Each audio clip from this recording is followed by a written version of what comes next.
Now y'all about to say, we can't hear you. I think that fixes the problem right there. What's going on, people? Hopefully, y'all can hear me now. It's about time for us to get the show on and popping. First, I want to thank all of you all who continue to send your mailbag questions and comments and things that you want to talk about to Sinclair Talk at Outlook.com. I'm going to continue to address as many as possible each night that I'm on the air, trying to reach you because y'all are the valued listeners. Y'all know what that means by big. Nikki Carter, why is you talking about you can't even hear me? Anyway, so matter of fact, let me just go and check. Can James, can y'all hear me now? I might have had a little technical. Okay. You say I fixed it. Good job, good job. So again, I want to thank all of you all who continue to send those mailbag questions and comments to Sinclair Talk at Outlook.com. We're going to address as many as we can each night we on the air to reach all of you all, because y'all are my homies and y'all part of the show. And that's how we get down with each other. Okay, let me say this. First of all, it's glad to be amongst the living, of course, because since the last time we was on air, some folks that was with us, they done checked out. They went on to one or two places, either to rock with Jesus or to hang out with that other dude. Either which way. So we want to make sure we appreciate every day that we have an opportunity to be up on this side of the AstroTurf. What y'all think about that? All right. Look at people. We got a lot of stuff going on tonight, and I am certain that we're going to have a blast about it. First of all, let me see who is out here in Touch Point Land with us. Gwendolyn, matter of fact, let me go and give you your little pop-up. Gwendolyn Lady Elegance from the Rocket City, Alabama. I keep trying to tell y'all, I like the way Lady Elegance does her stuff. You know why I like it? Because she put exactly where she from. She don't try to put, oh, I'm from Las Vegas. She from Rocket. Greetings from the Rocket City, Alabama. James Keith said, what's going on? What's up with your big dog, Nikki Carter? She talking about she can't hear somebody. Okay, that was earlier. Big Rod, what's going on with the big homie? He in the house early tonight. That means Big Rod gonna give y'all the verbal business. All right, let me see who else we got lurking around in the weeds. Detective Pamela Black, glad to see you. Oh, y'all, they go, Annie Moore, what's going on? I see my big homie, Jay Dizzle. What's up, Jay Dizzle? So I see a lot of y'all. Hold on.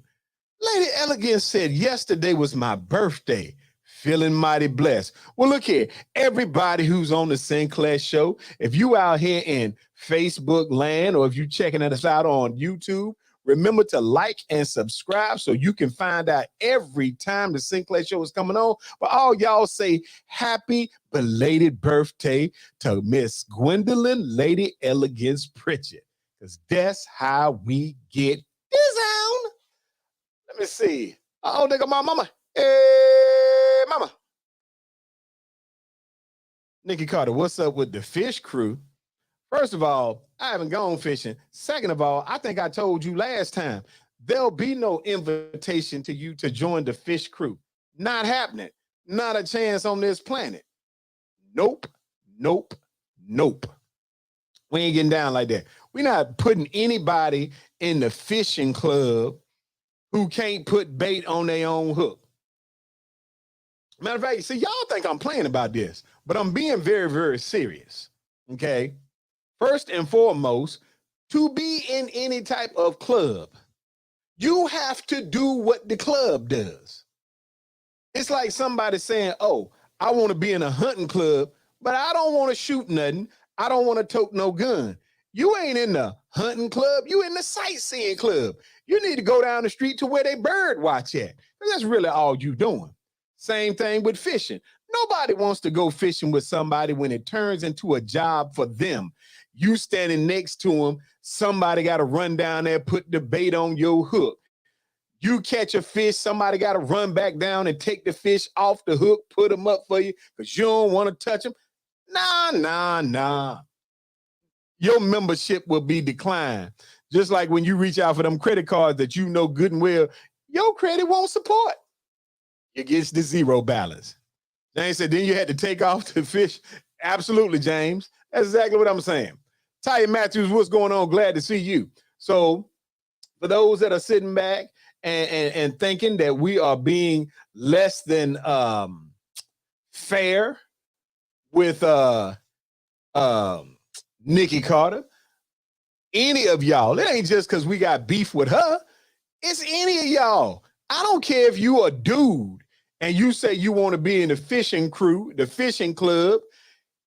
If you can't do those things, if you ain't got your own rod, if you ain't got your own little tackle box with your own hooks and weights and all that stuff in it, if you don't have your own string to put your own fish on or a bucket to put them in, if you don't know how to cast a rod or reel it in, we didn't say we was creating a fishing class. We said a fishing crew. That's for folks that like to fish, not folks that have thought about fishing before. You got to go to the junior league. That right there. She's talking about geez Louise, whatever. Let me see. Why you need all that?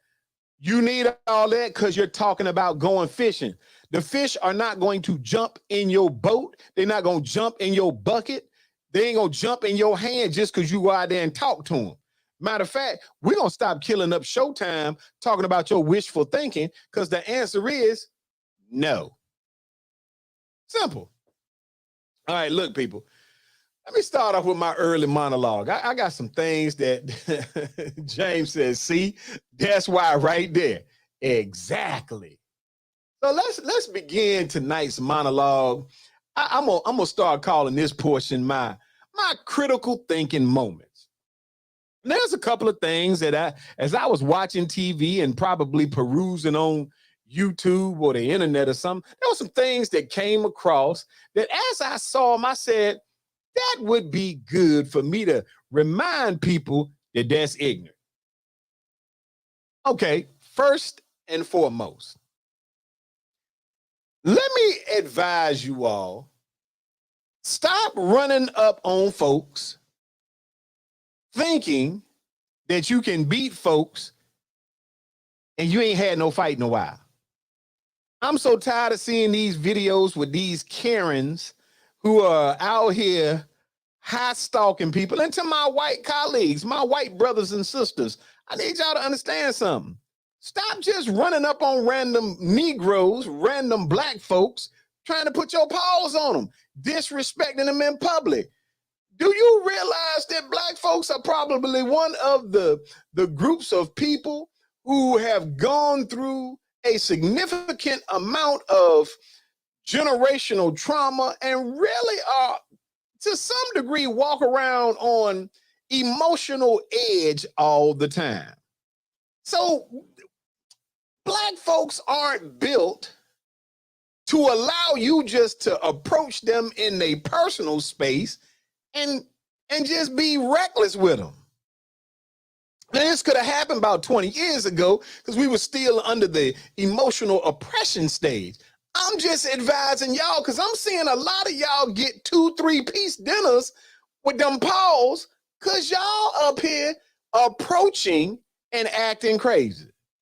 So my critical thought of today, one of them is stop rolling up on random people and enticing them to see if you can be the next person on a I got knocked out video.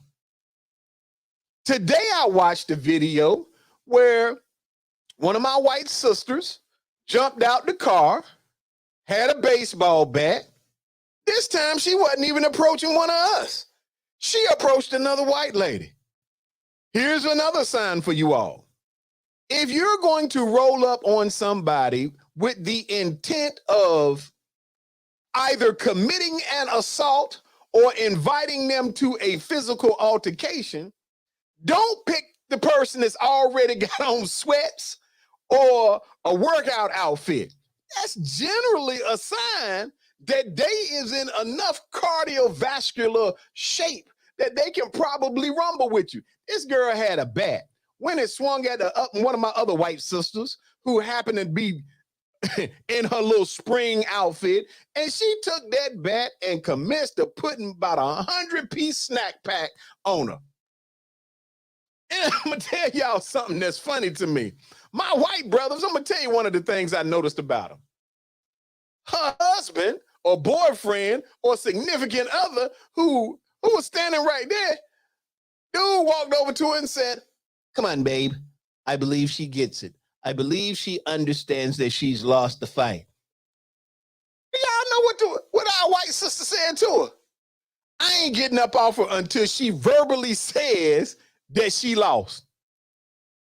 White people are very diplomatic in their assault processes. And she commenced to giving this girl an additional 25-piece nugget until the girl said, "Okay, I lost." And then she kindly got up off her and went on about her business. That is the most polite whooping I done seen.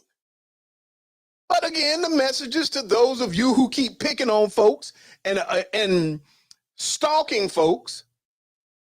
You have to understand that folks don't have time for your foolishness, and you need to consider whether or not you really built for what you asking for. Because there's some folks out here ready to give you the absolute business if you approach them. Leave people alone. Is that fair, everybody? Everybody give me a thumbs up on leave folks alone. All right. The next thing, and it is probably somewhat in line with what we just talked about. This past weekend, for those of you who have been with the show for some time, y'all know I am a boxing pugilist, if you will. Me and Jay Dizzle, we almost catch every televised fight, certainly all the pay-per-view fights, and we normally are on the phone corresponding. Sometimes Xavier be up there and we be corresponding. I call him, but he more into the MMA, but that's okay too. But we happen to be participating in watching the card this weekend that had boxer Gervonta Tank Davis on. This boxing, the fight had to be delayed a little bit because out in the audience was the rapper Meek Mills, who was getting into a verbal confrontation that almost turned into a fisticuffs with man, what's my dude name? They got a bunch of brothers. Johnny, remind me of what the dude's name is.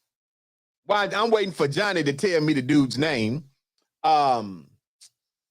here's what took place. First of all, I want to tell you rappers, and we got some rappers that be following the show and that be DMing me, telling me they don't like it a lot of times when I put them out on Front Street. Yeah, Gary Russell. Now, any of y'all that watch boxing knows and understand that them Russell brothers is not the one that you want to roll up on. Like, I believe they fight just to fight. Yeah, Nikki Carter, Meek Mills was in jail, but he been out a while. We can tell you don't endeavor on that side of the urban marketplace. But anyway, so Meek Mills, the rapper, decides that he has a position that he wants to keep talking because he was in support of one boxer. Gary Russell was in support of the other one who was on the fight card. And Meek Mills commences to say to Gary Russell Jr. and his brothers, which it's like 3 or 4 of them jokers, right? All of them box, all of them good with them hands, all of them be knocking folks out with gloves on, and you out there talking about you want to put paws on one of them. Let me say this to you, and I say this with all level of sincerity, and it goes in line with what I just told y'all.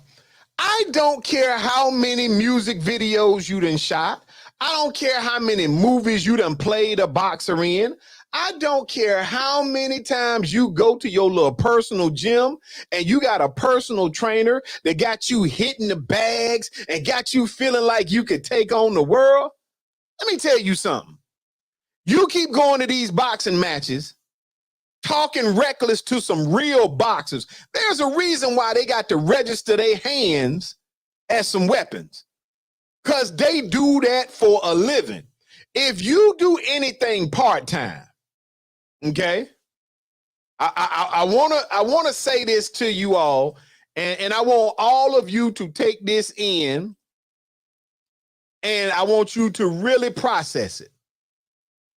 Anything that you do part-time, you are probably not better than the person that does it full-time. So stop rolling up on these real dudes that do that thing right there for a living with your part-time gym at the house or down the street when you got somebody FaceTiming or Facebooking or Instagramming you to make you look like you quick. These dudes fight 3-minute rounds for 10 to 12 rounds. You fight for a minute and a half and look good, and then you go wash off and you go get in your brand new ride. Stop playing with them dudes that do that thing. All right, that's my little message to y'all now. Whether or not you listen or not is up to you, but I'm trying to save your life and your looks. Because I believe wholeheartedly that if you mess around and catch, there wasn't them Russells or anybody else that's a professional boxer, even if they ain't got no belt, understand, if they practicing and working on their craft every day, you ain't gonna beat that amateur. So just leave it alone. All right. Anyway, that's my thoughts for today on foolery. So let's get into this. Hey, y'all, we going to the deep end of the pool or the shallow end of the pool? Let it be known. First 3 people, best 2 out of 3. Deep end or shallow end? I'm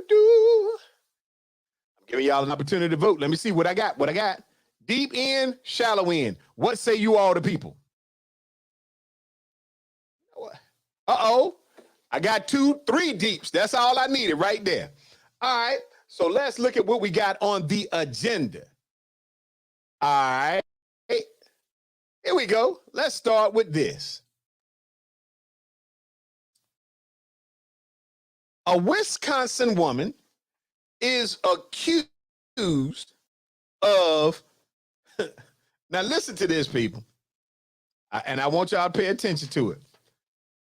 A Wisconsin woman is accused of repeatedly poisoning her veterinarian husband with animal euthanasia drug, and she's been charged with attempted first-degree intentional homicide. Matter of fact, speaking of intentional homicide and legal issues, anybody seen our legal beagle? It says Amanda Chapin, Chapin, of Monroe was charged December 28th in Lafayette County. Authorities say she poisoned her 70-year-old husband, Gary Chapin, 3 times during July and August by putting barbiturates in his coffee, the Wisconsin State Journal has reported. According to the criminal complaint, hold on. Did Nicky Carter say what did he do? I'm going to come back to you in a second. According to a criminal complaint, the couple got married in March. Following the wedding, Amanda Chapin forged the signature of one of her husband's children on a power of attorney document, then demanded her husband amend his house deed so she could get the home if he died. The complainant says she poisoned her husband for the first time less than 3 weeks after the quitclaim deed on the house was authorized. Wow. The third time he drank the alleged poisoned coffee in early August, he fell into a coma that lasted for 4 days. The complainant said blood work showed barbiturates in his system came from drugs he used to euthanize animals. First of all, Nicky Carter, how dare you? For you to say, what did he do? Well, you just learned how it went down. Greedy woman, 50 years old, marries a 70-year-old man who was already apparently having some health-related issues, forges his son's signature to get power of attorney, then demanded that he amend his house deed so she would get the home if he died. Then when that process took place, she started putting them little droplets in dude's drinky drink. And you would have the audacity to ask, what did he do?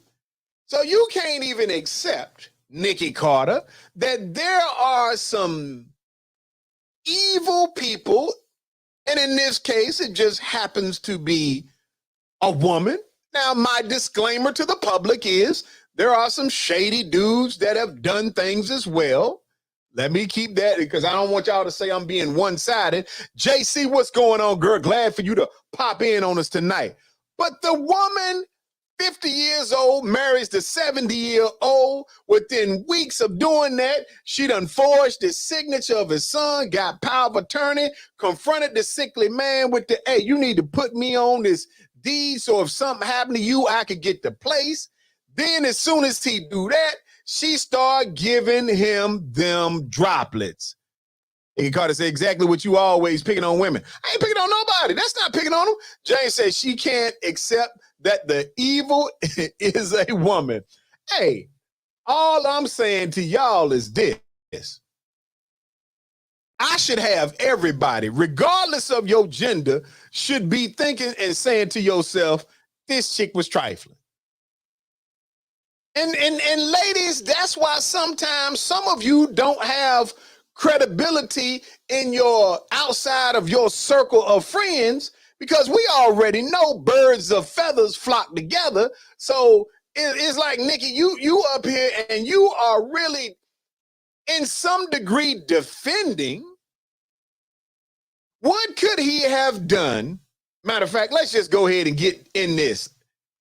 Nikki Carter, since you asked that ill-advised question, tell me, what do you believe a man could have done to deserve somebody putting dog euthanizing medication in his coffee? We'll wait. See, because you've implied that by asking the question, Ty said she need to be put under the jail. That right there.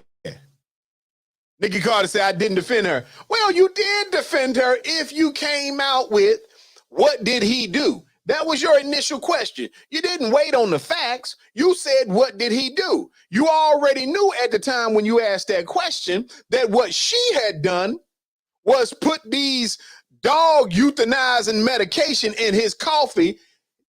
You even if you didn't know any of the rest of the details. Hold on for a second.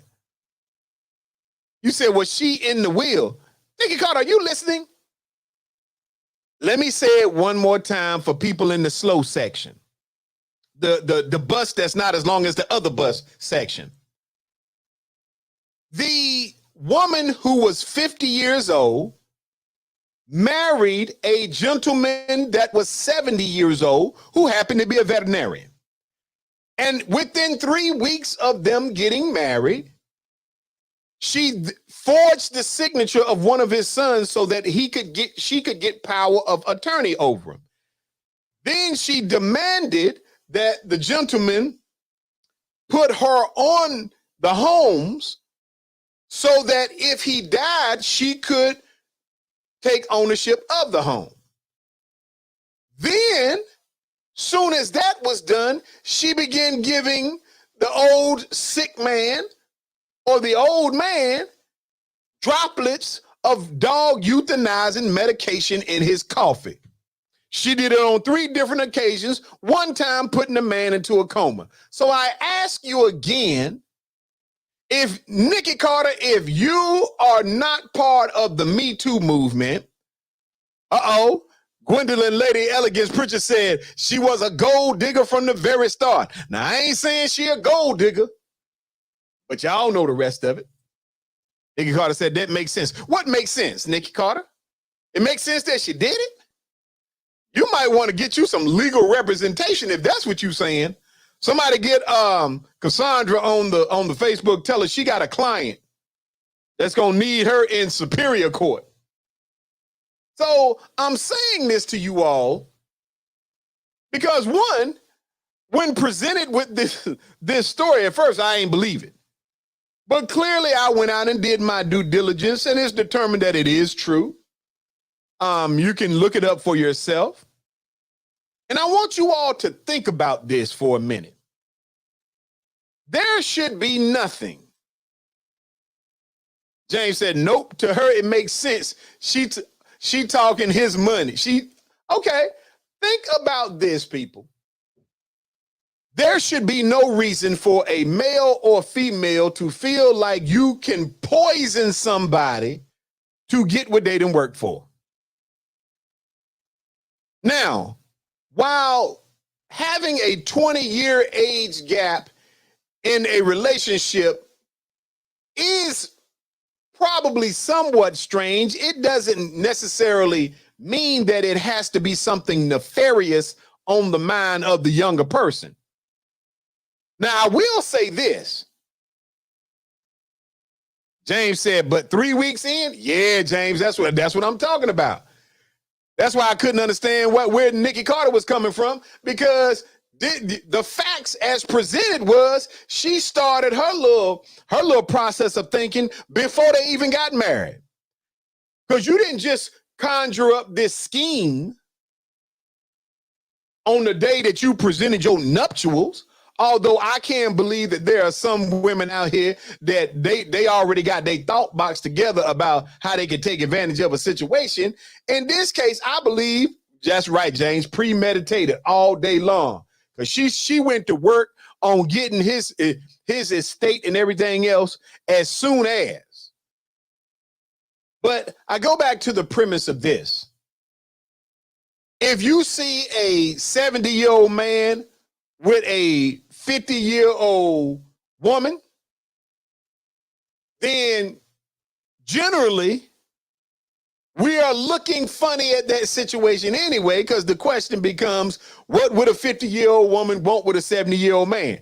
That's like asking the question, what would a 30-year-old man want with a 18-year-old girl? You always looking at it different. That's like if you see a 50-year-old woman. Now, you know what, people? I do have to ask the question, why is it that if we see a 55-year-old woman with a 20-year-old dude, y'all say she a cougar and get her high five on that? James said, Y to Z is thinking of a master plan. You got that right. Cassandra, what's going on, Legal Beagle? Hey, look here. Nikki Carter gonna need some legal representation because she thinks it's okay for a woman, a 50-year-old woman married a 70-year-old man, got him, forged his signature, his son's signature to get power of attorney over him, forced him to change his deeds and wills and everything so that she would get, if something happened to him, she would get the house and everything, and then commits to putting dog euthanizing medication in his coffee on 3 separate occasions. And Nikki Carter's first question was, what did he do to deserve it? The next thing she was pondering was, well, what's wrong with what she did? So I'm just saying, I think she gonna need some real legal representation, probably in a superior court at some point in her life, because Nikki Carter, who I believe, if she ain't undercover with it, she is a direct part of the Me Too movement, because I don't care what trifling thing that a woman is accused of doing, Nikki Carter is in support of that action. So I wanted you to be on, because remember when you was bragging on all that pro bono work you would do, you got a client up here that you meet, she might need to be on retainer with you because she gonna need your assistance. You said you ain't getting caught. I bet this fool who was putting this killing drugs in her husband's coffee didn't think she was gonna get caught either. That's the problem with you criminals.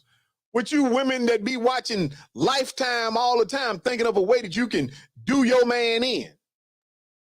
And fellas, let this be a lesson to you. You better get, hey, if you got some little kids at the house with you, you need to start doing just like they do for the president of the United States. Every time you get ready to eat, what you need to do is call them over and get them a fork full of your food and wait 10 minutes. James said there's jail full of them. Absolutely. Hey, Nikki Carter, Cassandra done already said, shh, that's the best advice her legal mind can give you. Shut up, confessing.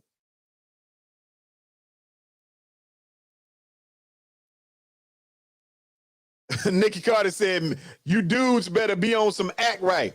Listen, men, once again, my suggestion to you all is this. If you suspect that woman that you are with might be trying to kill you or is capable of it, whenever she give you some food, either have her take a fork full of it or call one of your kids over and get them a fork full of it and wait 10 minutes before you consume any. If you put it in your mouth and your tongue start tingling, she probably poisoning you. Okay? Or get you one of them, hey, what y'all call those little things, them atropine things, that in case something go wrong, you go into anaphylactic shock, you can hit yourself in the thigh, get one of them and keep with you. I'm just letting you know. Cassandra said, yep, social media never goes away. Whatever you say anywhere can and will be used against you. Yeah, that girl is poison. Good one, James. So, and I'm saying all this stuff to you people because, and I say it in jest. James said that EpiPen. All right. So fellas, if you don't know, you don't get the black market ones. They ain't cheap, but you need to get you an EpiPen. All right. If you got a crazy chick and all of a sudden she started trying to mix your coffee for you and give you drinks, hey, check the bottle. Make sure there ain't no glue around the lid where she done opened it, put your little euthanizing medication in, squeeze the top back up with a little glue to make it seem like it's a freshly cracked open bottle. Nope. Give me my water out the faucet. I take my chances on some of that Detroit water before I'm taking my chances with y'all with these little needles dripping that dog medication in on a brother. I'm just saying. Yeah, that's what you do. Be like, tell them I appreciate you making this wonderful meal. Let's switch plates. So anyway, people, I just want that's on that one for today. So we about to go on to the next one. Let me see. All right, here goes something else. This shouldn't take that long. Now, I know that all of you all are always, and this is for my white colleagues, my white brothers and sisters. Y'all always talk about we have on the show, I address a lot of race issues, and I do. And of course, I can't be considered to be prejudiced against you all because, as you all know, I'm 42.5% Caucasian. So I can be brothers and sisters with everybody, all right? But I must defend my Negro brothers and sisters because facts trump everything else. Listen to this. According to a year-end report by the organization Mapping Police Violence, Black people continue to be disproportionately killed by law enforcement.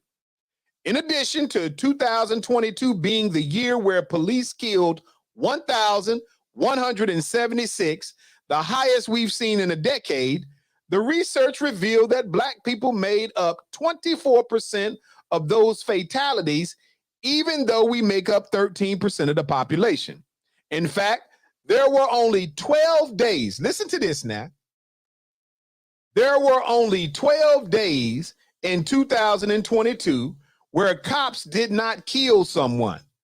Black people are 3 times more likely to die at the hands of law enforcement than white people, even though we are 1.3 times more likely to be unarmed. Police also kill black folks at a higher rate in 48 out of the 50 largest cities in America. For example, from 2013 to 2022, Chicago police killed black people at a rate 25 times higher than white people. In cities like Boston and Minneapolis, black folks were killed at a rate of 28 times higher than white folks. Most of the deaths are a result of encounters like traffic stops, disturbances, mental health checks, and non-violent offenses. The report also revealed that 1 in 3 people who were killed by police were trying to flee by foot or by vehicle. Black and brown people were more likely to die this way.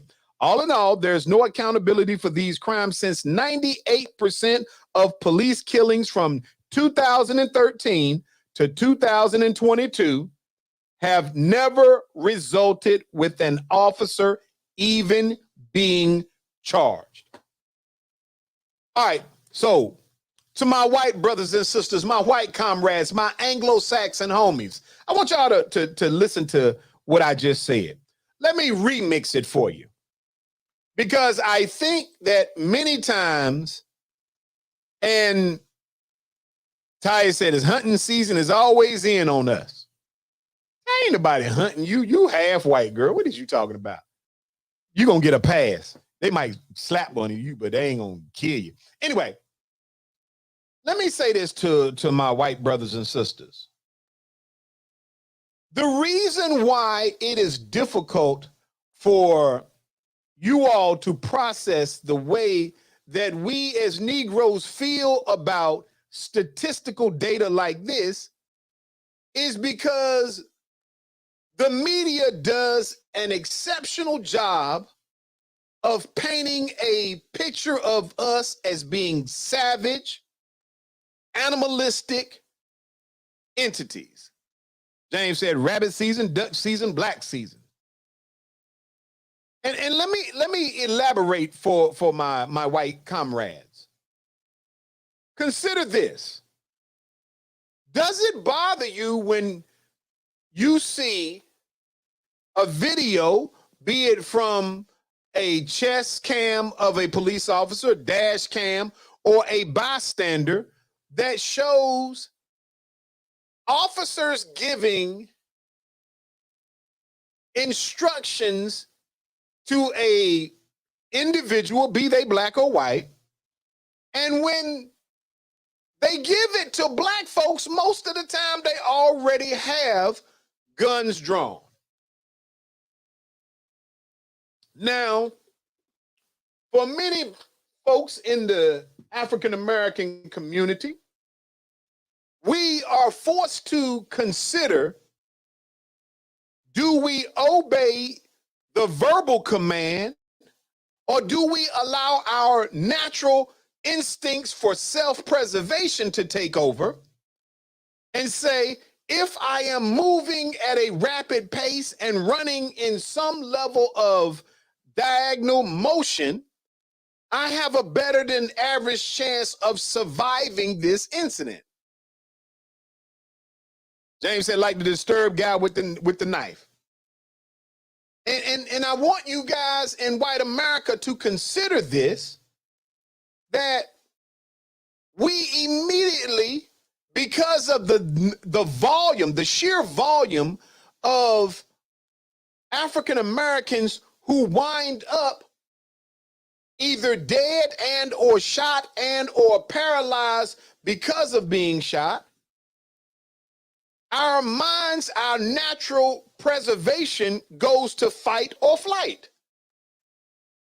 Have you ever noticed, again, this is to my white brothers and sisters, have you ever watched the videos where one of our fair-skinned or white comrades can be under the influence, maybe have some level of mental disturbance, and or could just be just totally out their mind, and police will roll up. This individual can have a sword, can have an axe, can have an AR-15, can have all kind of weapons in their hand. And the police magically find a way to talk him down after hours and hours. Why in the Sam Blazing Hills is it that we have so many cases that police roll up on the scene to African Americans, and within 3 minutes of them getting there, an individual is shot and killed, and y'all are somewhat with the news media coming down to report the story? How can you take 30 minutes, an hour, 2 hours to talk down a white guy with an AR-15 or an axe in his hand or a sword walking to you? You are comfortable talking to that individual for an hour, but you can shoot and kill a black unarmed man who is running away from you within 3 minutes. We see the videos. And see, the news media, let me say this to you all. I have an issue with the news media because 90% of the time, the news media is not going to cover the white guy with the hatchet, the white guy with the AR-15. They're not going to put that in the news. We will see those in YouTube clippings. We will see those on Facebook. We'll see those on Gossip and some of these other social media platforms. But when we turn on the 6 o'clock news, we're not going to see that. But I tell you what we will see. We'll see the African American, that Latino American. We will see them in a store looking suspicious, as you all say, and looking suspicious becomes grounds for the store handler to shoot them, the officer to shoot them. Y'all could call the police and say, look, I think someone has a gun. And they come there, and in many cases, they are prepared emotionally to engage fire. And that is the problem when you want Black American, African American, Negroes, whatever the term, Latino Americans, people of color. When you want us to have this theory in our mind that it is not discriminatory, racist, prejudice, any of the cute terms that we come up with, then you have to reconcile for yourselves. If you saw white officers gunning down white boys, white girls, white women, white men on national TV, would you then look for a different level of reform? Because when somebody says, first of all, let's be clear, it is problematic when they say that there was only 12 days in 2022. Last year, there was only 12 days in total where a cop didn't kill somebody. Now, I know in the greater scheme of things, you guys are saying, well, there's 300 million people in America, whoop-de-doo, whatever. But you got to think. If you look at it from the other side, they're saying almost every day somebody's going to get killed. And they're saying in most of these cases, Blacks are 28 more times when coming into situations, regardless of the situations. You heard them say it. The data, this isn't my opinion. This is factual data. And I love data because I like to analyze data. The factual data says most of the time, the encounters that Black and brown people have, they are unarmed. We are 1.3 times more likely to be unarmed than the white person, but we are 28 times more likely to wind up being killed and or shot and or injured. So I do believe that we have to think that. And again, white America, I'm not saying that you all don't have empathy, but we in the minority community, we can't feel the empathy because you guys aren't making, and I'm not saying everybody, because I have watched enough rallies and been to enough rallies where I have seen our white brothers and sisters out there standing on the front line But there's way too many of y'all sitting at the house when these things are going on. It's way too many of you all who are sitting when these new rules and amendments to your state legislation and your state constitution and your local ordinances and your revised guidelines that instruct police officers how to conduct themselves. We as Black folks got to stop sitting at home then. I said a lot of white officers don't recognize their own biases. And let me be fair. I always say that you have the majority of police officers are great and they provide a service that when somebody is breaking in your home, you definitely want them there rapidly. They provide a service that when you have got into your domestic violence situation, you definitely want them there fast. And the majority of the time they swoop in and they do their best to get you out of the troublesome situation that you find yourself in. Overwhelmingly, the majority of officers are good Americans, good citizens, regardless of whether they white or Black. But it's not enough of those good officers willing to stand up and outwardly go to the media or in our public communities and say that thing. Anymore say, I will never understand why we are such a hated race of people. And that's a good point. And the flip side of that, Annie, is this. I often ponder, is it based on hate or is it based on fear?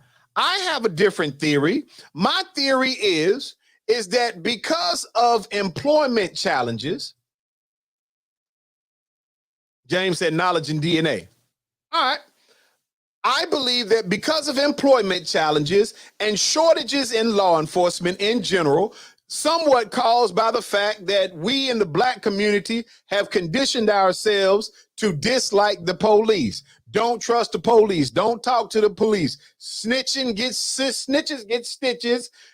I believe all of that plays a role in it. So what happens is those individuals who are enrolling in the basic law enforcement training programs to become officers are overwhelmingly white because Black folks, you all have built a distrust in our community for law enforcement. So you got folks, well, that and the fact that there are many of us that probably couldn't pass the background check to become an officer.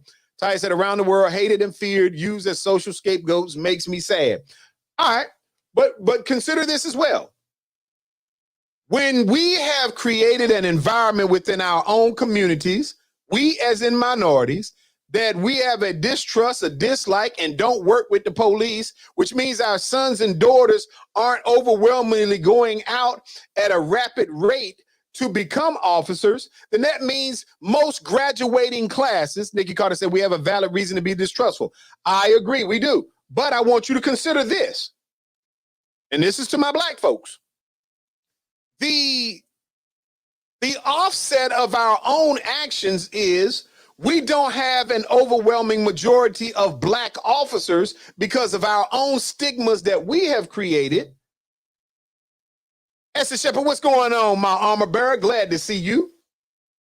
We don't have a large volume of Black officers in our community because the overwhelming majority of those who are attending the BLEAT or basic law enforcement classes don't look like us. So when the class graduates, they have to send those graduates to areas where there are need.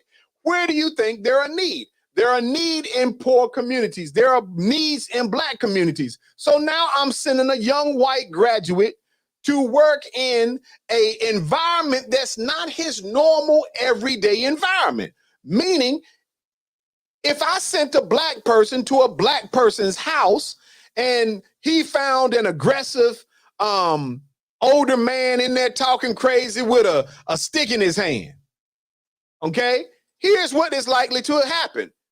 Because he has seen that same type of dude at the family cookouts acting the fool, his first job is not to say, oh, let me gun him down. His first thing is probably going to say, hey, look here, Leroy, man, put that stick down before you make me have to fire one of these rounds or take you down to jail. I ain't trying to get you locked up and I ain't trying to make it so you lose your job. So come on, work with me. Why? because he has seen another black man acting belligerent or under the influence of alcohol and drugs, or just upset at life. So it doesn't impact him internally the same way. But to the young white man or the young white woman who is an officer and gets sent to that environment, they're not used to seeing firsthand black men or black women acting aggressive. So they have a fear, and they've already been trained a certain way. Hey, if you give them a command and they don't follow it. If you see them with a weapon, you draw yours, you shoot to kill, you don't shoot to injure. And I get it. But there's the problem. We all have these idiosyncrasies within inside ourselves that say, I'm comfortable with an erratic person that looks like me because I've seen it before. That's the reason why white officers don't shoot crazy white folks, because they done seen them at their barbecues. They done seen them at the cookout. They done grew up with them. So they inside, they say, you know what? He ain't really going to do nothing. But they didn't grow up with us. They weren't inside our homes. So you put that person who already has adrenaline flowing. They already had a high sense of alertness. And quite honestly, they're scared. Because they didn't go to become a police officer because they wanted to work in a black neighborhood. Most folks become police officers because it's a job for them. It's close to their house. And there's not a lot of other opportunities. So that's why they become an officer. That's a group of them. James said, I know back in New York City Housing Authority officers that worked 30 years in Brooklyn that never drew his weapon. Absolutely. Because he was not afraid of the individuals that looked like him or grew up where he grew up. So I just want y'all to understand, it doesn't make it right. We have to consider these things, but we have to also accept that sometimes it's easy to attach race as the reason, when sometimes the reason is a natural internal fear of somebody that we don't know about their actions because they didn't grow up with us. They don't look like us, and we're not used to seeing someone that doesn't look like us act a certain way. All right, look, we'll jump on that at another time because I'm gonna get to this. We got a couple more, but I want to get to this one right here. Somebody sent in a letter. Here's the letter. Let's knock it out. Dear Sinclair Show, my fiance is always complaining about me and the things he says I nag about. Okay? We have been together 5 years, and I don't think I'm wrong about feeling some way that he stays out all night with his friends, goes on trips for 4 or 5 days, and doesn't tell me who he's going with or where he's staying, claims he's on overnight hunting trips that last for 2 days with friends, and doesn't call or check in, has multiple cell phones, and is very secretive. I am not the jealous type, and I don't say anything abrupt to him, as I do not want to start an argument where he gives me that I am the cause of him staying out all night. I have caught him indulging in conversations with other women multiple times, so that plays a role in why my trust meter is low. We live together, and I just want to know, am I being unreasonable? Woo! Nikki Carter, I'm going to let you jump in on this one because I know how you're going to respond. See, another dude doing wrong. Nikki Carter says, sis, he ain't hunting. Or maybe he is hunting, just not livestock, if you will. All right, so first of all, fellas, let me go ahead and give my disclaimer. I am not in support of this individual. Nikki Carter said, no, you're being played. James said, wow. And let me tell you, fellas, why my advice to you is, if your fiance is already doing this, and if it is causing you to have these feelings, then don't go from fiance to being married, because if he's hanging out, going away 4 or 5 days, hunting for 2 or 3 days, ain't calling, ain't checking in, multiple phones, secretive, all this. If he's doing it as your fiance, it ain't gonna change when he become your husband. I said, sounds suspect to me. That's a lot to unpack. It is. Nikki Carter said, why he got two phones? Nikki Carter, some people got two phones because one is work phone, one is personal. The two phones by itself isn't a red herring, if you will. And it said, why are you with him if he's doing all that? Fellas, you know what, fellas? I don't hear y'all saying nothing now. If we want to have any kind of credibility, we got to address and unpack the issue. Think about it now. This dude is using hunting as his excuse for being gone for days. And let me say this. It is possible to go on hunting trips that are multi-day trips. But I can't imagine why you don't have access to where he's going hunting and he's not calling in to check in just from a safety perspective. Maybe every blue moon he goes on to a remote area and hunts, but that shouldn't be every time. Okay? James said he didn't just get that way. James, you're probably right, but it doesn't seem like you're being stern enough with him with your words, James. Fellas, no, absolutely. Annie Moore said possibly creeping. He possibly is. And I've got an error on the side with this particular woman because if her description is accurate, if you're living with someone and you go somewhere for 4 or 5 days and you don't tell them where you're going, they ain't got no access to you and all that, what either you were attempting to make an issue in your life, because I can't imagine that anybody feels like that's acceptable practice. Nigga said if he doesn't bring home meat, he's hunting something else. Well, Nikki, let me say this. It is possible. James said he could be at the other house. You know what, James? You ain't making the dude situation no better. Nikki Carter said her description is accurate. And I'm not doing that. Let me say this. It is possible. Let me see what Cassandra said. Cassandra said, if this is how her relationship has been, then why is she asking the question now? Okay, that's a fair question. Cassandra said, if you already knew that this is how he was, now the point that she did not say if he's been this way through the entire relationship. She did not say that. So that's a question that we don't necessarily have the answer to. We don't know if he recently started this action or if it's been all that way. So I'll address it like this. If this is something that he's been doing since you've known him, then it may be problematic for you, but it shouldn't be something that you're complaining about now. Because if you knew he was like that before you got engaged to him, then you jumped in the front seat of that car already knowing how fast it could go. The other side of it is this. If he recently started this change in activity, then you have to, Maya Angelou said, if someone shows you who they are, believe them the first time. Okay? Nikki Carter said, no, the dude switched up. Okay.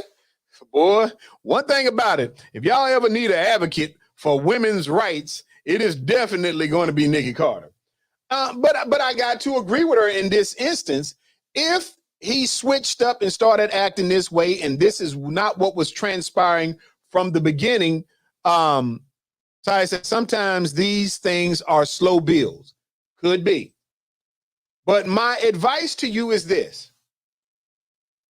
If, and ladies, let me be clear. Here is the challenge. The challenge is not him going on hunting trips. The challenge is not him having multiple cell phones. The challenge is that when he goes on these, let's call them hunting trips, because that's what, right now, we don't have any reason to know that it's not a hunting trip. Let me see. James says she believed him enough to get engaged. There you go, James. James, do sound like you're defending that dude. Cassandra said, I've always been told if you have to ask the question, then you already know the answer. Either open her mouth and communicate or hit the door. All right. Ty said he might have gotten a little bit more comfortable with his stuff after he got engaged. Could be. Annie Moore said maybe he is giving her reason to leave him because he wants out of the relationship. Okay, now see, Annie Moore has given us another theory that maybe the person is hanging out, going out, doing everything they can do to drive a person to leave them because sometimes people don't want to leave. They don't want to have to go out to Joe Public and say, "Oh, I left this person." That's another theory. All right, and I know we got to go, but let me say this, people. And for all of you who are looking at it that way, let me ask you a question. Would you all, women and men, would you say the same thing if it was a woman being accused of these same actions? Or would you make up an excuse for it? Someone said, "Oh, he's not doing anything at all." Right. It is possible that he's just dim-witted and that and let me go back to the premise that I was about to make. The only issue I have is not the hunting trips, not the 4 or 5 days, not the multiple cell phones. Any of those things can be answered. What is puzzling is I'm going hunting and I ain't going to tell you where I'm going hunting. I'm going hunting and I ain't telling you who I'm going hunting with. I'm going hunting for 4 or 5 days. You don't know the state, the area. You have a reasonable person that doesn't give that information is normally hiding something. That's all I'm saying.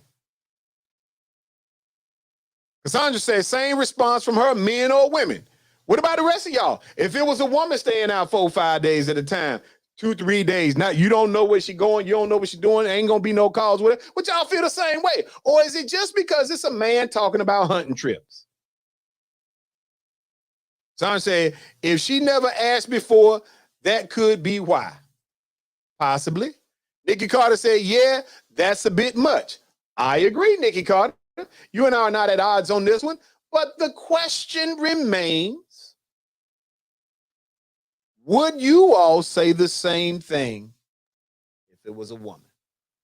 Or is this just about women who distrust men because men are likely products of doing something nefarious? James said, maybe he don't want to be around her. Maybe it's her. That's another theory. Ty said, doesn't matter to me if it's a man or woman, what they say they're doing. That is not how you function in a relationship. All right.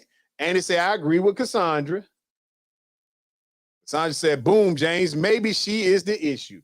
Well, look, people, y'all have been wonderful tonight. I can't do nothing but love the fact that y'all continue to be a part of the show. We're going to grow the show. And I want y'all continue to send in your questions, your comments, things you've seen, things you want to talk about. It's all good. At the end of the day, all we're doing when we're together is breaking down things that are important to you or me, and we're talking them out, and maybe, just maybe, us talking them out will allow us to be able to diffuse things that we have on our mind so we can make it another day or another 7 days till I can see you again. I'll holler at you, people. Be safe and pray for somebody and tell somebody you love them. I'm out. It's about that time, baby. Oh, yeah. Here we go. The Sinclair Show is on. It is on. Run it with your friends. Come on. Come It's a moment of the show tonight. Mailbag is tight. Sinclair is on the mic. Once again, it's so you still trouble in your heart.